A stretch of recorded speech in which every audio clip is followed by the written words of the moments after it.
Antes de mergulhar nesta história incrível, considere se inscrever no canal e ativar o sininho. Cada história aqui tem algo a dizer. E você não vai querer perder nenhuma. A sala de aula da Lincoln High School era banhada pela suave luz do outono, que se filtrava pelas grandes janelas com estrutura de madeira. Esta escola, situada em uma pequena cidade da Virgínia, exalava a tranquilidade de um lugar onde todos se conheciam, mas onde certos assuntos permaneciam delicados, às vezes invisíveis. Os alunos, cerca de 40 adolescentes, estavam agrupados em fileiras de carteiras antigas, com suas superfícies rabiscadas com nomes e grafites. O burburinho era constante, batidas de lápis, sussurros, trocas de olhares, risos abafados. Alguns rabiscavam distraidamente, outros olhavam para fora, sonhando com seus planos para o fim de semana.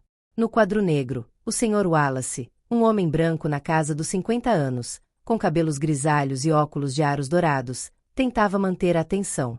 Sua voz, um pouco cansada, carregava o rigor de um professor que, apesar do seu empenho, começava a se sentir sobrecarregado pela energia imprevisível dos seus alunos. Bem, hoje estamos falando sobre a Guerra do Vietnã, uma página complicada da nossa história, anunciou ele, movendo o olhar entre os rostos atentos e os que não estavam.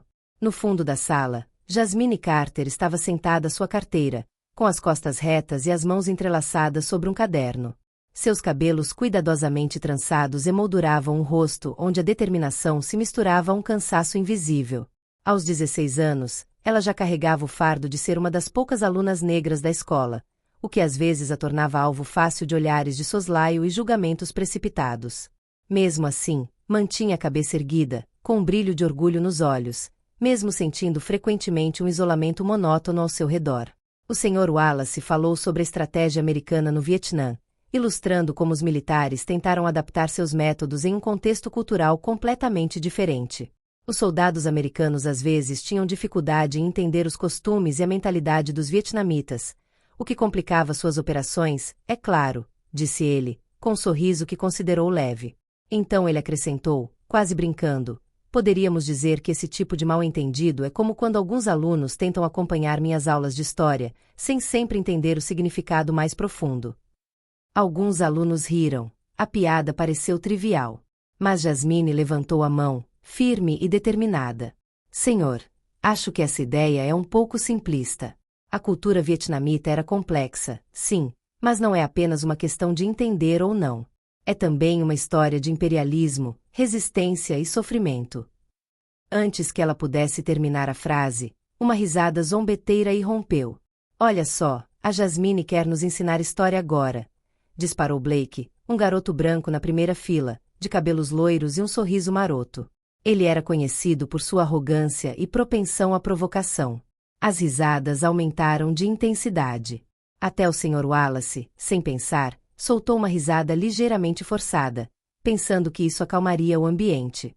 Jasmine sentiu o coração apertar. Uma dor surda a invadiu, uma mistura de humilhação e injustiça, mas ela permaneceu em silêncio. Seus olhos brilhavam, não com lágrimas, mas com uma raiva reprimida, pronta para explodir. Blake, encorajado pelo apoio de seus companheiros, levantou-se lentamente, com o rosto marcado por um sorriso zombeteiro. Sim, professor, deixe-me explicar como funciona, porque Jasmine sabe tudo melhor do que nós. Ele exclamou, exagerando sua voz e imitando o tom de Jasmine de forma caricata. Risadas irromperam, mais altas desta vez, como uma onda de zombaria que fez as paredes vibrarem. Até o Sr. Wallace deu um sorriso forçado, dividido entre o constrangimento e a cumplicidade involuntária. Mas de repente a porta se abriu.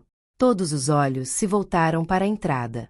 Um homem imponente entrou na sala, com passos pesados e medidos que imediatamente impuseram silêncio.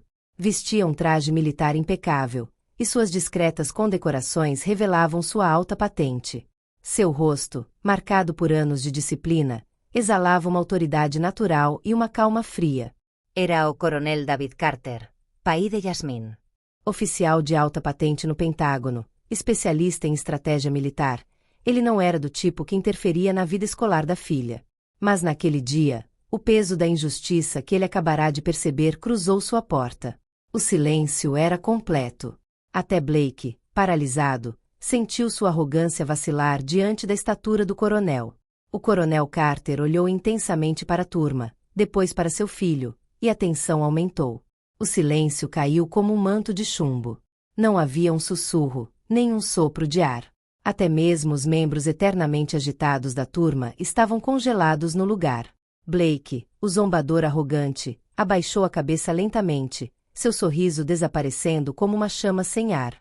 O peso da presença que acabará de entrar na sala era forte demais, claro demais para ser ignorado. O Sr. Wallace, paralisado atrás da mesa, corou de repente. Levantou-se lentamente, como se de repente sentisse a gravidade da cena o esmagando. Coronel Carter, eu. Ele tentou dizer, com a voz trêmula, mas foi interrompido por um gesto medido, mas firme. David Carter não levantou a voz. Não precisava. Sua mera estatura, seu controle corporal e a precisão do tom de voz eram suficientes para impor o comando. Estou aqui como pai, mas também como cidadão e soldado. Um silêncio ainda mais denso se instalou. As palavras, carregadas de significado, caíram como pedras em um lago. Cada uma delas ecoou profundamente, ressoando profundamente na mente das pessoas. Acabei de ouvir um comportamento que não tem cabimento aqui. Zombaria da minha filha e, pior ainda, incentivada, até mesmo por omissão, por um professor, um adulto que deveria dar o exemplo. Sua voz, calma mas cortante, parecia rasgar o ar. Vários alunos trocaram olhares constrangidos. Alguns olharam para baixo. Outros se encolheram em suas cadeiras, subitamente tomados pela vergonha. Eles riram, sem realmente pensar. Eles participaram. Jasmine, por outro lado, permaneceu ereta, mas suas mãos tremiam levemente sobre a carteira. Era a primeira vez que via seu pai intervir daquela forma. Ela sabia que ele a amava. Mas isso era diferente. Ele a estava defendendo publicamente, com uma gravidade que transcendia a simples relação pai-filha. O coronel Carter aproximou-se dela lentamente, colocando a mão em seu ombro para confortá-la. Seu olhar se suavizou ao vê-la. Sob o uniforme engomado, o coração do pai batia forte, ferido ao ver a filha humilhada. Jasmine, você tem todo o meu apoio. O que você passou aqui é inaceitável. E tenho orgulho da dignidade com que você permaneceu em silêncio. Ela assentiu lentamente. Seus olhos, marejados de lágrimas, brilharam por um instante. Ela não chorou.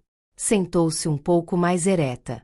Em seguida, virou-se para toda a turma e examinou os rostos um por um, sem agressividade, mas com aquela intensidade silenciosa que nos impele a ouvir. O respeito é a base de toda disciplina, de todo sucesso. Não importa se você está aqui na sala de aula, em um campo de batalha ou em uma sala de reunião em Washington. O respeito começa com a escuta, com o reconhecimento da dignidade dos outros, e com a coragem de nos encararmos quando falhamos. Ele fez uma pausa. Blake se remexia na cadeira, o rosto pálido. O coronel não o nomeara. Mas todos sabiam que ele não precisava.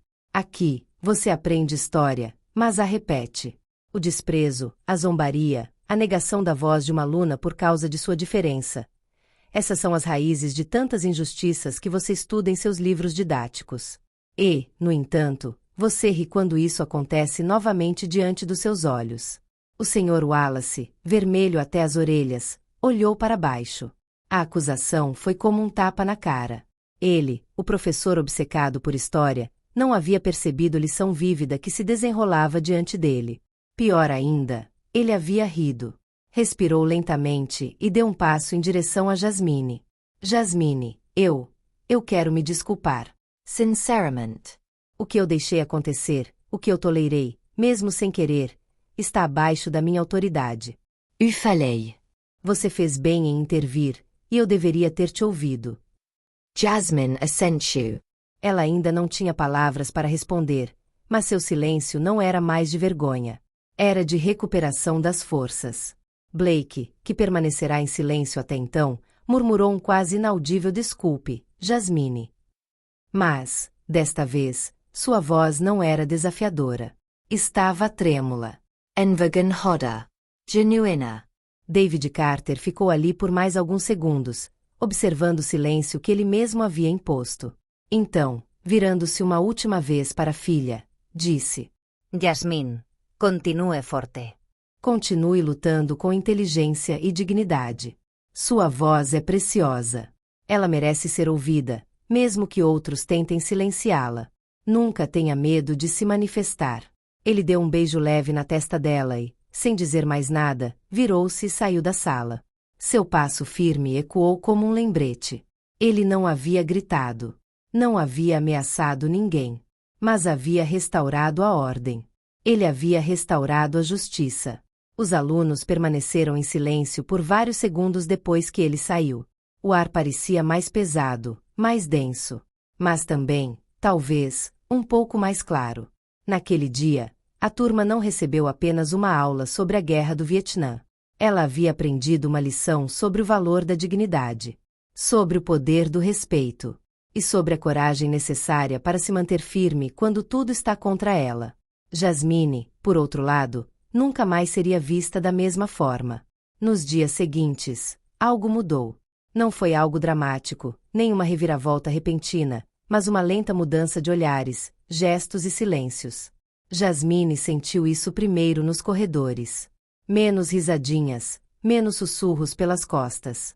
Alguns alunos, geralmente indiferentes ou zombeteiros, vieram falar com ela. Nem sempre sabiam como fazer, desajeitados, hesitantes, mas suas palavras carregavam uma nova sinceridade. Blake foi o primeiro a se aproximar dele quando ele saiu da sala de aula, fora de vista. Eu queria te contar. Ele procurou as palavras, evitando o olhar dela. Achei que fosse só uma brincadeira. Agora vejo que foi doloroso. Me desculpe. Me desculpe mesmo. Jasmine não respondeu de imediato. Olhou para ele por um longo tempo, ponderando o peso do seu pedido de desculpas. Então, com a voz calma, respondeu: não foi só uma brincadeira para mim. Mas obrigada. Outros a seguiram. Alguns lhe pediram conselho sobre história, como se de repente descobrissem que ela realmente existia, que tinha algo a contribuir. Uma aluna tímida na última fila, Sarah, chegou a lhe oferecer um lugar no refeitório em um momento do almoço, um gesto simples, mas significativo. Os limites invisíveis que a isolavam pareciam estar se desintegrando lentamente. Na sala dos professores, o Sr. Wallace ficou em silêncio. O episódio o afetou profundamente. Ele se questionou, não apenas como educador, mas como pessoa. Pediu à administração que fizesse um treinamento sobre diversidade, preconceito inconsciente e inclusão. Não para se redimir, mas para entender.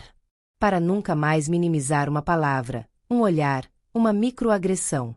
Lia livros que jamais teria aberto antes. Fazia perguntas aos seus colegas afro-americanos com humildade. Durante uma aula, dirigiu-se à turma. O que eu fiz, ou melhor, o que eu não fiz, me ensinou algo. O silêncio de um adulto às vezes pode machucar tanto quanto uma palavra cruel. Aprendi, graças a Jasmine, que ouvir de verdade, é o começo da mudança. Enquanto isso, no Pentágono, o coronel David Carter retornava ao serviço.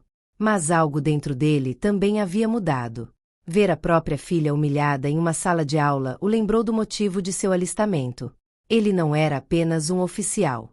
Era um pai, um cidadão, um homem negro em um mundo ainda marcado por linhas invisíveis. Agora, ele usava sua influência para impulsionar projetos educacionais, apoiar iniciativas de mentoria e garantir que as vozes dos jovens, especialmente os de minorias, fossem ouvidas e valorizadas.